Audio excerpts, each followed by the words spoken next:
to another edition of Chuck's Corner. Chuck's Corner. I'm trying. I'm trying out new things here. I love the theme song.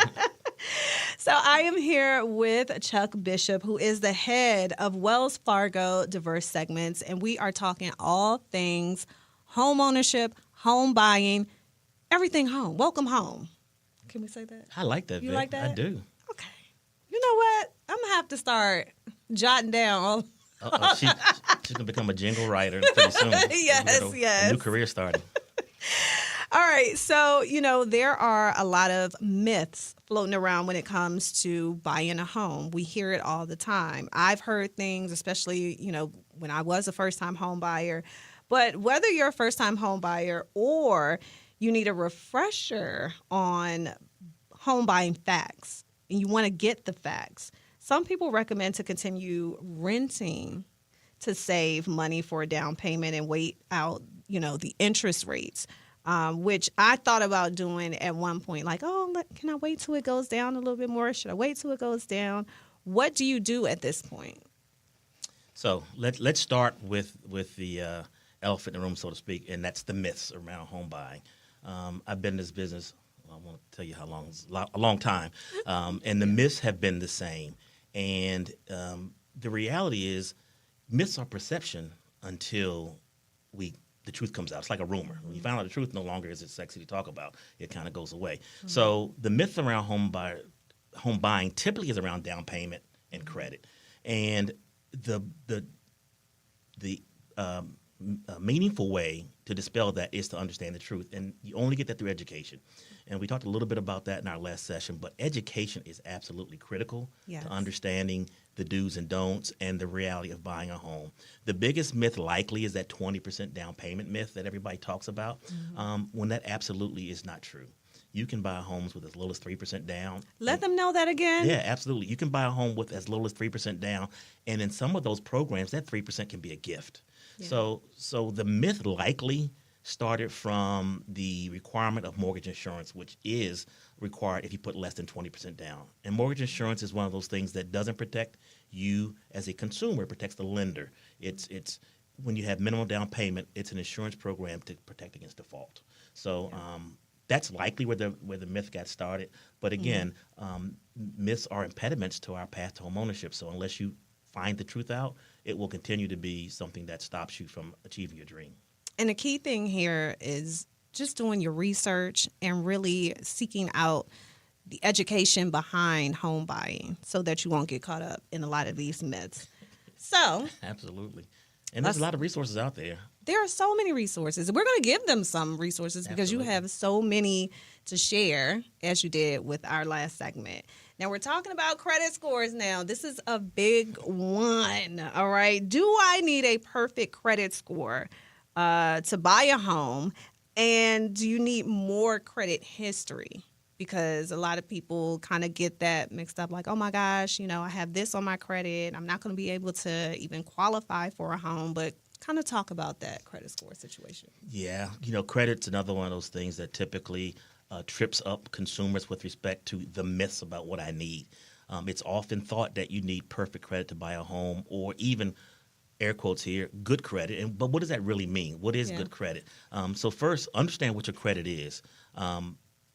Then do your research to understand what programs you're eligible for. And that's back to the education piece. Working with a nonprofit housing counselor can help you understand where you are in your home buying journey with respect to your credit preparedness. So there are programs that go as low as $580 that are out there. Mm-hmm. Now, what does $580 mean? Does that mean you have to come in with a bigger down payment, or does that mean you pay a higher rate because you may be a bit more risky on the credit spectrum?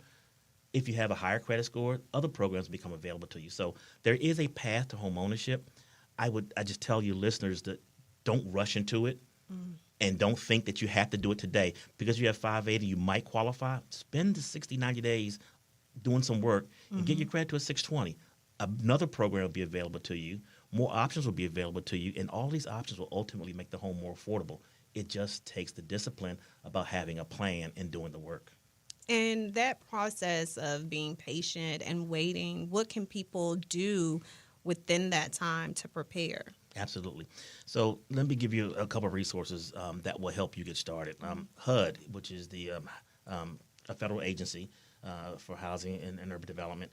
They have a home buying website. It's called Buying a Home. It's on the HUD website, and that is a federal website that has tools. You can go to that site and find HUD-approved counselors. And again, these counselors don't have skin in the game and aren't getting paid for your transaction. They are objective and non-biased to help you find down payment assistance programs and other things. You can go to Wells Fargo, wellsfargo.com/mortgage education, and find the resources that will help you understand down payment requirements. You can look at your credit score. You can look at the various programs that are out there. And then, again, there are many local entities, whether it be through the National Federation of Credit Counselors or other entities that are out there that will help you. Again, there are resources in your community, and these resources can also connect you to other options besides the credit assistance, but down payment assistance, other things. And again, it's a journey. Take your time, be planful, and don't just wake up tomorrow and say, I want to buy a home and call a realtor. No offense to my realtor friends, I love you, but I'm sure you would want the buyer to be more prepared and more ready to buy a home, because ultimately a realtor wants a customer that they feel is going to be qualified and ready to go. And you want to have realistic expectations too, because it's not just like, oh, I want to buy a home tomorrow, and then you have not done the work, the preparation, the education. You don't even know the process, so it is really good to kind of seek that out first. 100%. You're absolutely right. Yeah. Okay, so let's talk about making more money. We all want to make more money, but what about making more money to qualify for a mortgage? I tell people when you're buying a home, it's like your physical exam. You really have to disclose everything. Don't hide anything. So like you don't hide anything from your doctor, don't hide anything from your mortgage professional or your housing counselor. If you've got a variety of income, maybe it's a part-time job, maybe it's seasonal, it could be child support or alimony. There are things you often don't think about that will help you qualify. So these things, that other income as we're talking about, are things that we often don't think about as being pertinent to the transaction, but they are. If you work overtime on a regular basis, if you've got a side gig, this whole economy, this digital economy that we all have, whether it be through Uber or selling something on Amazon, those things, if you've got a record of them, they can help you qualify for a home. So don't think that there's anything that's not important today. And just like when we talked about credit earlier, non-traditional credit is becoming a really important factor. So using those things that you traditionally don't think about as being a tool or an asset, they actually are in this case for a mortgage. Yeah. And, when we talk about a mortgage and the process of this, is this process a long, complicated process? A lot of people can get overwhelmed when they think about qualifying for a mortgage. How much am I going to pay? When am I going to get qualified? Does this pre-qualification mean that I have it? Like I'm going to just get, talk about that process.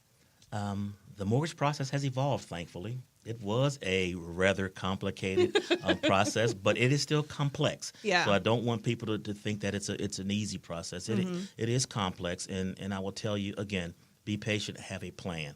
Understand the difference between a pre-qualification and a pre-approval.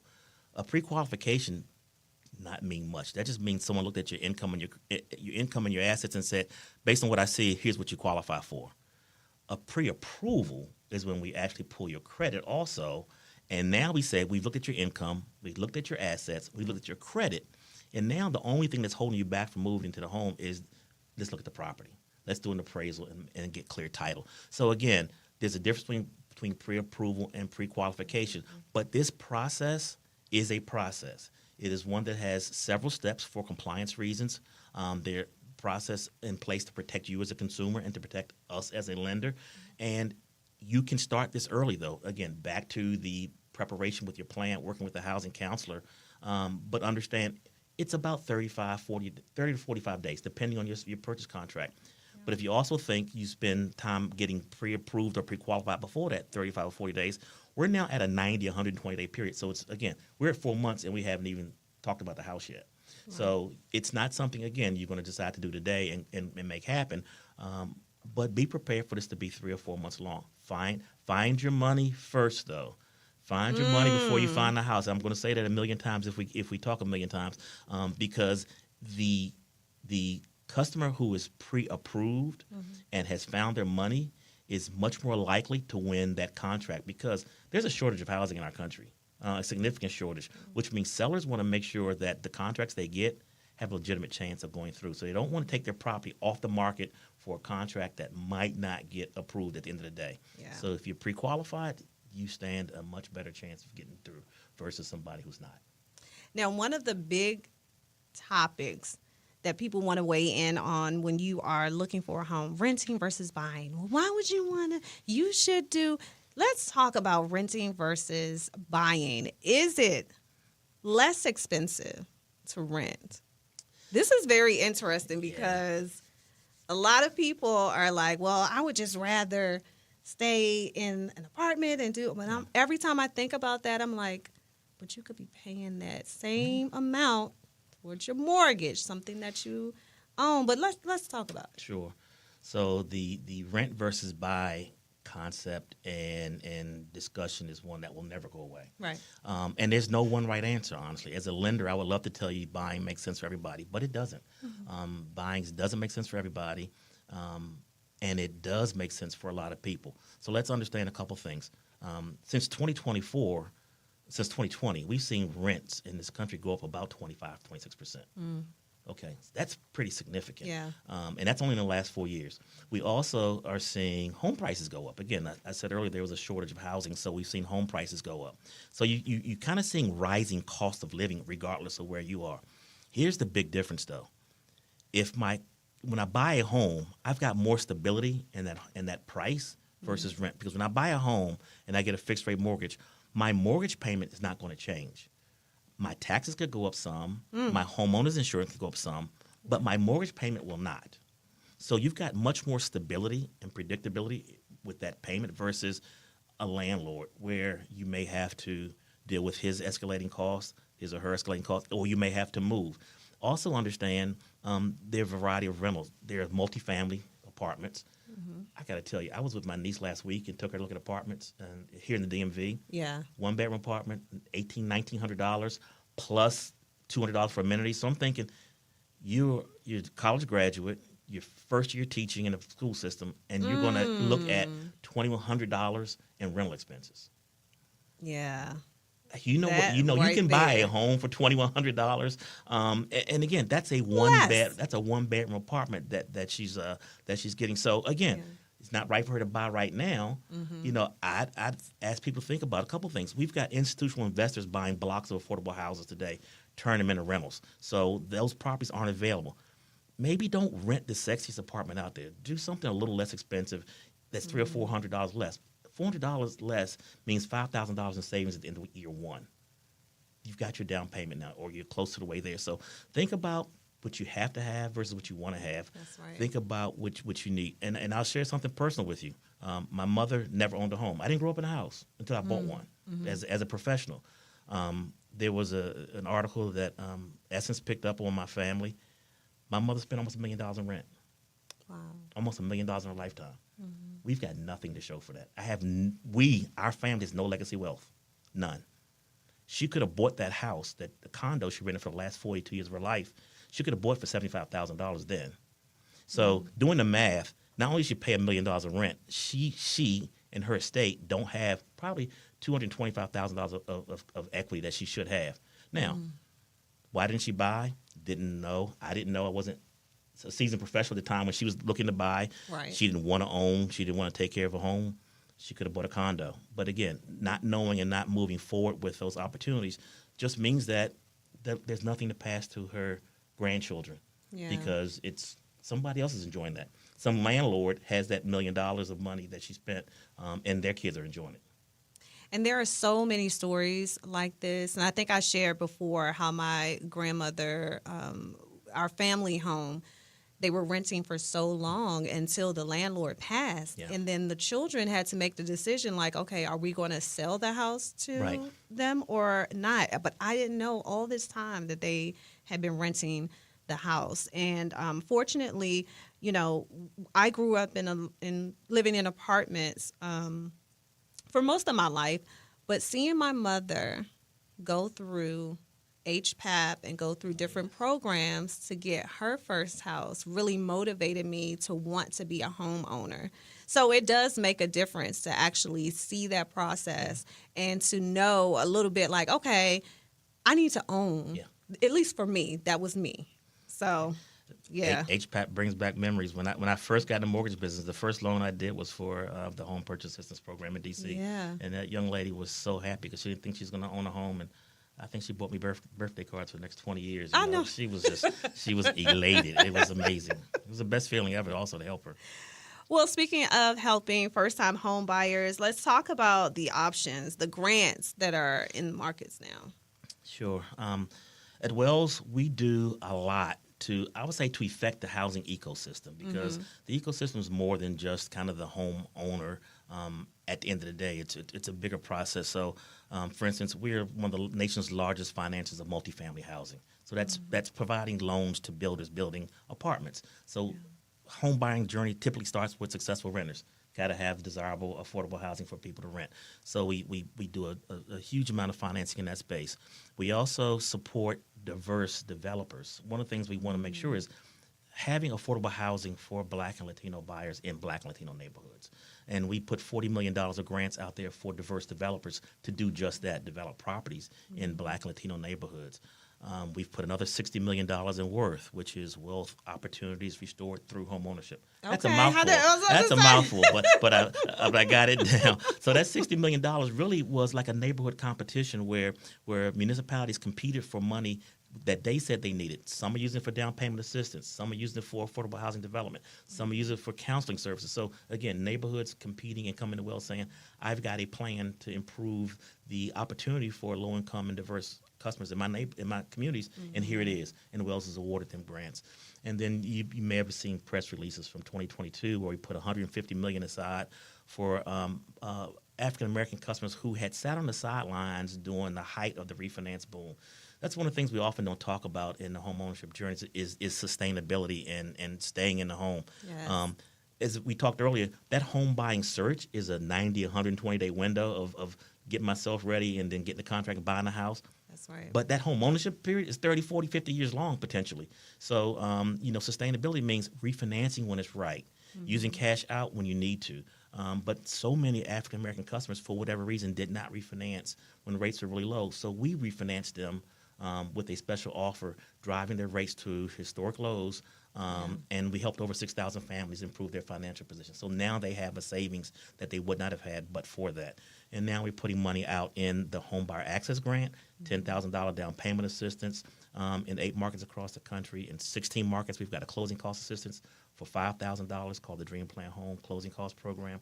And we also have a Dream Plan Home Mortgage, which is a conventional loan at 3% down at rates that are more competitive than government rates. So, again, we're doing what we can to try to drive down the cost of affordability because we can't really control the home prices, but we can try to affect the payment in a positive way. So those are some of the things that we're doing out there. And again, wellsfargo.com/mortgage education I was about to find out more about that. Say that. Absolutely. Give it to them one more time. It's wellsfargo.com/mortgage education. And for those of you who want to talk to somebody, we also have a toll-free number, 1-866-448-0573. That's right. Because there are so many resources for you. And I'm glad that you brought up the refinance because I definitely took advantage of that time and it made a world of difference. And so, like you said, to have the education and to learn the sustainability of not just getting the process and getting through the process and getting into the home, but so many things happen once you're a homeowner that you may not be prepared for. But once you go through it, you know how to move forward. Yeah, so right. It is well worth it. And it's Vic, well worth it. We talked about the financial benefits, and as you talk about, there's some unforeseen surprises as being a homeowner that you got to be prepared for. But homeownership also has this social benefit. It provides a sense of accomplishment, a sense of personal growth.